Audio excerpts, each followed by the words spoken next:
Maharaj Pṛthu was offered a throne, and Maharaj Pṛthu, along with his queen Archie, they were dressed in exquisite garments and ornaments, which were looking as brilliant as fire.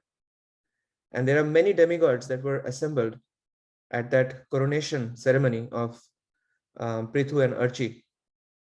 So the demigods like Kuvera, Varuna, Vayu, Dharma, Indra, Yamaraj, they all made valuable presentations to the king for enhancing king's wealth, power, and prestige. And then Lord Brahma, very interestingly, presented him with a protective garment which is made of what? Spiritual knowledge. Then Mother Saraswati gave him a transcendental necklace. Lord Vishnu gave him a Sudarshan Chakra. So it is interesting to note in purport number 16 that all the demigods presented various gifts to King Pṛthu. Hari, an incarnation of the Supreme Personality of Godhead, known as Upendra in the heavenly planet, presented the king with a Sudarshan disc. Now, here is the interesting statement. It should be understood that this Sudarshan disc is not exactly the same type of Sudarshan disc used by the personality of Godhead Krishna or Vishnu. Since Maharaj Pṛthu was a partial representation of the Supreme Personality of Godhead's power, the Sudarshan disc given to him represented the partial power of the original Sudarshan disc. And then Goddess of Fortune gave him an unlimited amount of wealth. Then Lord Shiva presented to him a sword which is inside a sheath that is marked with 10 moons. Then Durga Devi presented him with a shield that is marked with 100 moons. The moon god gave him a shield that is marked, the moon god gave him horses that are made of nectar, and Vishwakarma gave him a very beautiful chariot. Then Agni, the sun god and the predominating deity of Bhurlok, offered various presentations, and the demigods from the outer space, they showered flowers again and again. The seas, mountains, and rivers, they presented him, interestingly, space to drive his chariot without impediment.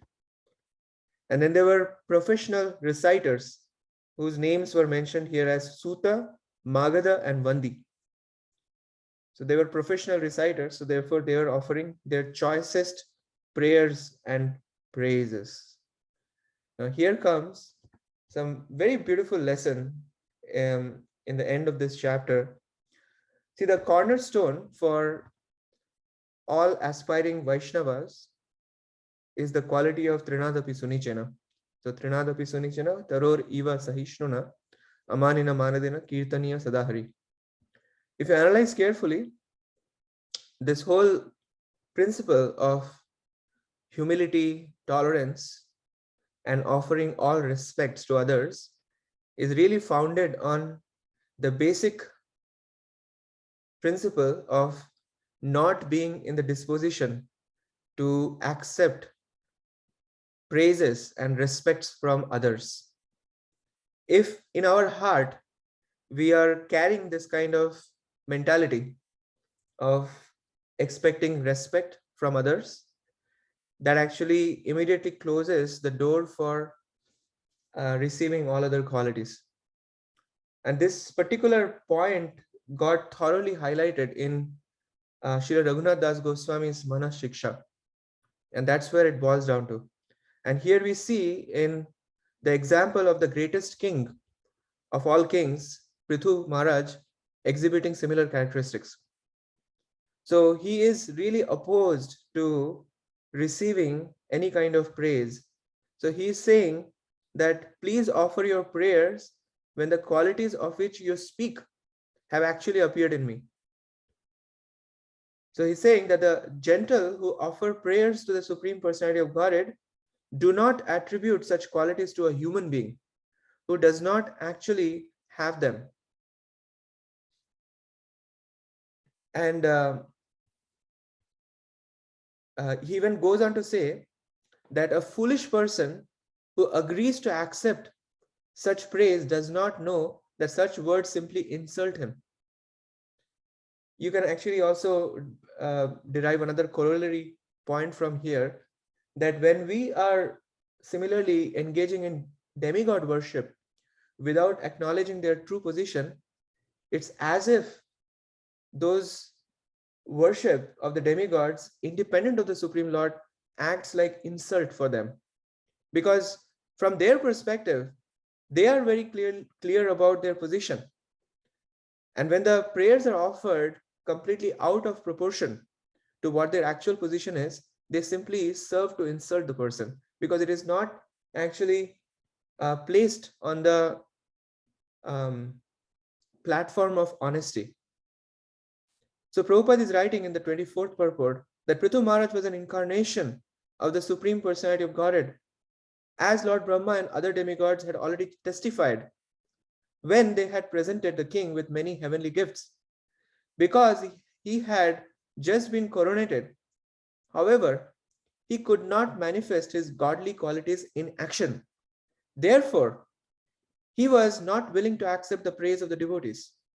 So-called incarnations of Godhead should therefore take lessons from the behavior of King Pṛthu.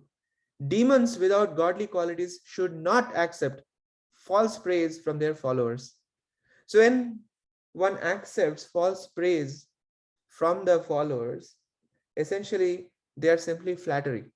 So it's non-beneficial both for those who are sending such praise and those who are on the receiving end. It does not do anything good. And likewise, Prabhupada is hammering on this point again in verse number 23 purport. Prabhupada is writing, the gentle devotees of the Supreme Personality of Godhead know perfectly well who is God and who is not. Non-devotee impersonalists, however, who have no idea what God is and who never offer prayers to the Supreme Personality of Godhead, are always interested in accepting a human being as God and offering such prayers to him. This is the difference between a devotee and a demon.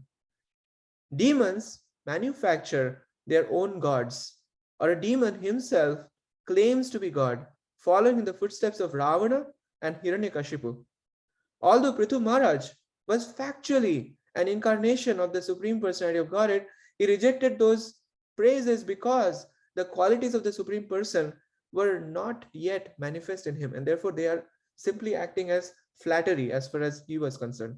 He wanted to stress that one who does not actually possess these qualities should not try to engage his followers and devotees in offering him glory for them, even though these qualities might be manifest in the future. If a man who does not factually possess the attributes of a great personality engages his followers in praising him with the expectation that such attributes will develop in the future, that sort of praise is actually an insult. So overall, the lesson that we should take from this section is that we should neither artificially offer praises to others nor receive the prayers and praises from others which we do not deserve. One very simple formula that we can apply is that when we are on the receiving end of any praise, if we can pass those praises up the disciplic succession, that can act as our greatest source of protection. If we are failing to do so, now of course this is an internal exercise, We do not have to even speak it. But internally, if we can seamlessly pass the praises up the disciplic succession, that will save us from all kinds of trouble. And that is essentially going to help us propel forward on the path of sincere devotional service. Thank you very much.